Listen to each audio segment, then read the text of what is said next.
नमस्कार। बड़ा आश्चर्य होता है, बड़ी सोचने वाली बात है कि लोग जो है विरोध करते करते किस लेवल पे चले जाते हैं। उनको मतलब ही नहीं कि देश के लिए हम बात कर रहे हैं, देश के विरोध के लिए बात कर रहे हैं, हम सेना के पराक्रम के ऊपर सवाल उठा रहे हैं। समझ ही नहीं आता है कि वो देश का विरोध जो है व्यक्तिगत विरोध तक कहाँ से ले आते हैं, या इसमें राजनीति कहाँ से आती है। ये भारत एकमात्र ऐसा देश है जहाँ पे कुछ राजनेता आज भी ऐसे हैं जिनके लिए देश कोई माने ही नहीं रखता। बनना चाहते हैं, देश के शीर्ष में पहुंचना चाहते हैं, प्रमुख बनना चाहते हैं, शीर्षस्थ स्थान पर बैठना चाहते हैं, लेकिन देश उनके लिए माने नहीं रखता है। देश पर, देश की सेना पर, देश की रक्षा व्यवस्थाओं पर लगातार प्रश्न उठाते हैं। कभी सर्जिकल स्ट्राइक पर, कभी बालाकोट पर हद तो हद कर दी। सब कुछ सैटेलाइट के द्वारा, सब कुछ ऑडियो वीडियो के द्वारा, सब कुछ जो है स्पष्ट हो चुका है। पूरा युद्ध का विवरण, एक एक चीज़ स्पष्ट हो चुकी है। आपके राफेल की क्या हैसियत है, ये विश्व में कितने उसके क्या नाम है शेयर बढ़ गए, उसको क्लियर हो चुका। ब्रह्मोस के डिमांड और शेयर कितने बढ़ गए, ये क्लियर हो चुका है। उसके बाद भी राहुल जी सवाल उठा रहे हैं कि कितने जेट गिरा दिए। हद हो गई, कितने राफेल डैमेज हो गए। मतलब एक तो ये सवाल पूछने के बाद पूरी उनकी ही कांग्रेस कमेटी में या उनकी जो पूरी यूनिट है उसमें कोई इनके साथ में नहीं खड़ा है, कोई इनका समर्थन भी नहीं कर रहा है, अकेले ही क्वेश्चनबाजी कर रहे हैं। क्योंकि जो और भी लोग जो हैं उनको इतनी समझ है कि हमको राष्ट्र के लिए क्या बोलना है, सेना के लिए क्या बोलना है। जयशंकर जी को उनसे बढ़कर आगे पवन खेड़ा जी, जयशंकर जी को बोल रहे हैं दलाल। अब वो देश के दलाल हैं, वो देश के दलाल थे, तभी आज जो है हमने 11 एयरबेजेस और क्या नाम है जो आतंकी थे उनके ठिकानों को ध्वस्त किया, क्योंकि वो दलाल थे। वो दलाल थे तभी उनका क्या नाम है एटॉमिक सेंटर जो है लीक किया, बोरॉन पाउडर की वहाँ पे गोलियाँ भर भर के गई, क्योंकि वो दलाल थे। शर्म आनी चाहिए कुछ कहते हैं कहने वाले। और डेलीगेट्स में इन्होंने नाम भी कौन से भेज रहे थे। हमने जो नाम भेजे, शशि थरूर जो पूरे स्टैंडिंग कमेटी के चेयरमैन के रूप में जा रहे हैं, उनके यूएनए में क्या संबंध है, उनके क्या व्यवसाय हैं, क्या उनके रिलेशन है, सारी दुनिया जानती है। सलमान खुर्शीद जो पूर्व विदेश मंत्री रहे हैं, मनीष जो पंजाब से सांसद हैं, इन्होंने क्या नाम दिए थे, गौरव गोगोई, जिनकी पत्नी पर आज तक प्रश्नवाचक चिन्ह है कि वो कौन है, क्लियर ही नहीं हो पा रहा है। उनके ऊपर ऑलरेडी देशद्रोह का मुकदमा भी उनकी नागरिकता को लेकर के मुकदमा भी चल रहा है,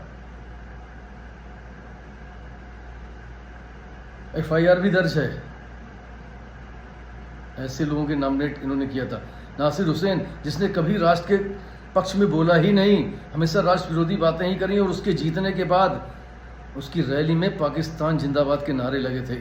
ये नाम वो भेज रहे थे। आनंद शर्मा जो कुछ है ही नहीं,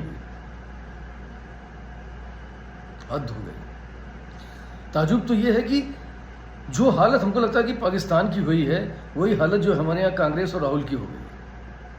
अलग थलग पड़ गए हैं, किनारे पड़ गए हैं, डैमेज हो गए, खत्म की कगार पर हैं, कुछ नहीं मिल रहा है उनको। तो मीडिया हाइलाइट्स के लिए कुछ ना कुछ ऐसा करते रहना चाहिए, चाहे भले देश का विरोध हो, चाहे भले सेना का विरोध हो, कुछ हो करना है। कितने जेट गिर गए, कितने राफेल गिर गए, देश को जानना चाहिए, देश को मानना चाहिए। कितनी बार क्या क्या चीज़ें सेना ने आकर के स्पष्टीकरण करी है, आपको उन पर कभी भरोसा ही नहीं हुआ। कैसे भरोसा हो जो सर्जिकल स्ट्राइक पे सवाल उठा चुका है, बालाकोट पे सवाल उठा चुका है।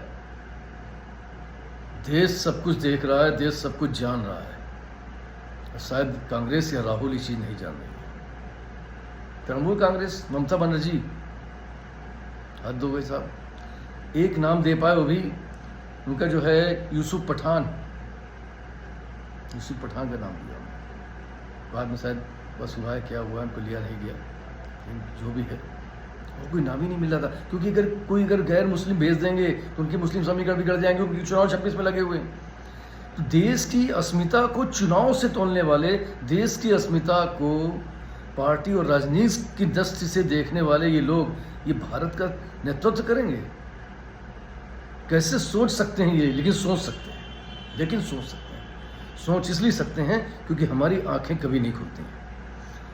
हम अभी भी चुनाव में कहीं ना कहीं भटक जाते हैं, कहीं ना कहीं समीकरण में उलझ जाते हैं, कहीं ना कहीं जातिगत व्यवस्थाओं में उलझ जाते हैं।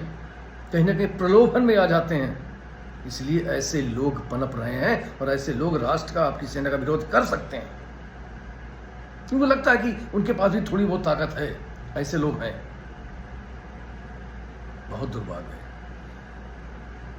जब विपक्ष का नेता इस तरीके की बातें उठाता है और इनके बयान को पाकिस्तान कोट करता है। पाकिस्तान कोट करके बताता है ये देखो ये चल रहा है भारत में,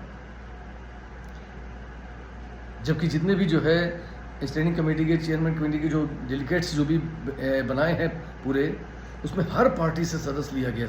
भाजपा ही नहीं, सभी से एक पूरा डेलीगेट्स बनाकर और भेजा जा रहा है जो अपना पक्ष रखेंगे जाकर। आज पूरा विपक्ष भी एक है, वो समझ रहा है देश कहाँ खड़ा है। और देश रहेगा तभी हम रहेंगे, तभी सत्ता रहेगी, तभी विपक्ष रहेगा, तभी राजनीति रहेगी। देश की कीमत पर राजनीति नहीं, शायद वो लोग जान चुके हैं। लेकिन राहुल बाबा जो है अभी भी नहीं जान पाए, लेकिन देश जान चुका है। जय हिंद, जय भारत।